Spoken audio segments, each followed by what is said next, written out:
حضرت مسلم ابن عقیل علیہ السلام کے بیٹوں کی شہادت۔ حضرت مسلم ابن عقیل علیہ السلام کے دو فرزند محمد اور ابراہیم، جو امام حسین علیہ السلام کی شہادت کے بعد کوفے میں اسیر ہوئے۔ کچھ مدت قید خانے میں رہنے کے بعد دونوں شہزادوں نے داروغہ زندہ سے ایک دن اپنا تعارف کروایا۔ داروغہ محب اہل بیت تھا جس کا نام مشکور تھا۔ اس نے دونوں بچوں کو قید سے آزاد کیا۔ چھوٹے چھوٹے سن، پرایا دیس، راستوں سے ناواقف، دشمنوں کا خوف، گرتے پڑتے، بھولتے بھٹکتے گلی کوچوں میں ساری رات چلتے رہے۔ لیکن جب صبح ہوئی تو دیکھا ابھی وہی کوفے کے در و دیوار ہیں۔ بڑے بھائی نے چھوٹے بھائی سے کہا، بھائی ابھی تک ہم اسی شہر میں ہیں، خدا نہ کرے کہ ہمیں پھر کوئی گرفتار کر لے۔ اس لیے دونوں شہزادے ایک باغ میں گئے اور ایک درخت پر چڑھ گئے اور چھپ کر بیٹھ گئے۔ ظہر کے وقت ایک حبشی کنیز اس چشمے سے پانی بھرنے آئی جو اس باغ میں تھا۔ وہ پانی میں اپنا برتن ڈالنا ہی چاہتی تھی کہ پانی میں دو چھوٹے بچوں کا عکس اسے نظر آیا۔ پانی کا برتن اس کے ہاتھوں سے گر پڑا اور شہزادوں سے مخاطب ہو کر پوچھا، آپ کون ہیں اور یہاں اس درخت پر کیوں چھپے ہوئے ہیں؟ بچوں نے کہا، ہم یتیم اور غمزدہ ہیں، ہمارا باپ مارا گیا، ہم راستہ گم کر بیٹھے۔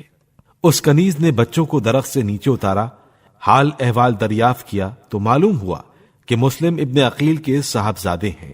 کنیز نے کہا کہ میری مالکہ اہل بیت علیہم السلام سے محبت کرنے والی ہیں، آپ میرے ساتھ چلیے اور ڈرنے کی ضرورت نہیں ہے۔ گھر پہنچ کر کنیز نے مالکہ کو ساری صورتحال بتائی تو وہ مومنہ دوڑتے ہوئے آئی اور شہزادوں کے قدموں میں گر پڑی۔ بہت احترام و محبت سے بچوں کو بٹھایا، دلجوئی کی اور کھانا دیا، اور رات کو ایک حجرے کو بچوں کی خاطر مختص کر کے اس میں بچوں کو سلا دیا۔ رات کو حارث ملعون جو اس کا شوہر یا داماد تھا اور ابن زیاد کے انعام کی خواہش میں تمام دن ان بچوں کو ڈھونڈتا پھرا تھا، اپنے گھر میں آیا۔ اتفاقاً بچوں نے خواب میں اپنے باپ کو دیکھا۔ دونوں بھائی گلے مل کر رونے لگے۔ ان کے رونے کی آواز حارث کے کان میں پہنچی۔ گھبرا کر حجرے کے اندر گیا، دیکھا تو دو بچے ہیں۔ پوچھا، تم کون ہو؟ انہوں نے ڈرتے ڈرتے کہہ دیا کہ ہم مسلم ابن عقیل کے فرزند ہیں۔ حارث ملعون یہ سن کر خوش ہو گیا اور دونوں کو پکڑ کر باہر نکال لیا۔ اس وقت تو ستون سے کس کر باندھ دیا۔ صبح ہوئی تو قتل کرنے کے لیے دریا پر لے چلا۔ ہر چند اس مومنہ نے منت سماجت کی کہ یہ میرے مہمان ہیں، سید زادے ہیں اور بیچارے غریب الوطن ہیں، مگر اس نے ایک نہ سنی اور کشاں کشاں دریا پر لے کر گیا۔ اس نے پہلے اپنے غلام کو بچوں کا سر تن سے جدا کرنے کا حکم دیا۔ غلام کے انکار کے بعد حارث نے اپنے بیٹے کو حکم دیا کہ وہ بچوں کو قتل کرے، مگر اس نے بھی انکار کیا۔ تو پھر یہ خود آگے بڑھا اور دونوں شہزادوں کو قتل کر دیا۔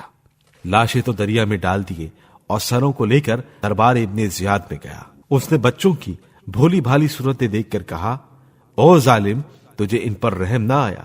اگر تو ان کو زندہ پکڑ کر لاتا تو بے شک میں تجھے انعام دیتا، لیکن چونکہ تو نے انتہائی شقاوت سے کام لیا ہے اس لیے تجھے کوئی انعام نہیں دیا جا سکتا۔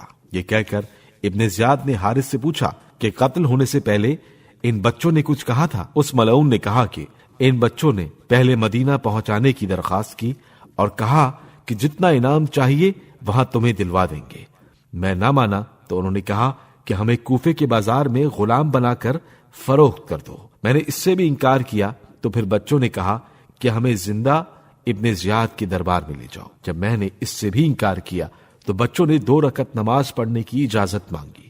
دونوں نے نماز پڑھنے کے بعد دعا مانگی کہ اے بہت جلد فیصلہ کرنے والے، ہمارے اور اس کے درمیان فیصلہ فرما۔ ابن زیاد نے حکم دیا کہ اس ملعون کو دریا کے کنارے اسی جگہ لے جا کر قتل کر دیا جائے جہاں اس نے دونوں بچوں کے سروں کو تن سے جدا کیا تھا۔ مقاتل نامی ایک مومن اس دربار میں موجود تھا۔ اس نے ابن زیاد سے اجازت مانگی اور حارث کو دریا کے کنارے لا کر قتل کر دیا۔ اس کے نجس لاشے کو دریا میں پھینکا تو پانی نے اسے قبول نہیں کیا۔ پھر ایک گڑھا کھود کر اس میں ڈالا، مگر زمین نے بھی قبول نہ کیا تو لکڑیاں جمع کر کے آگ جلا دی گئی اور جلتی آگ میں اس ملعون کا جسم ڈال دیا گیا تو وہ جل کر راکھ ہو گیا۔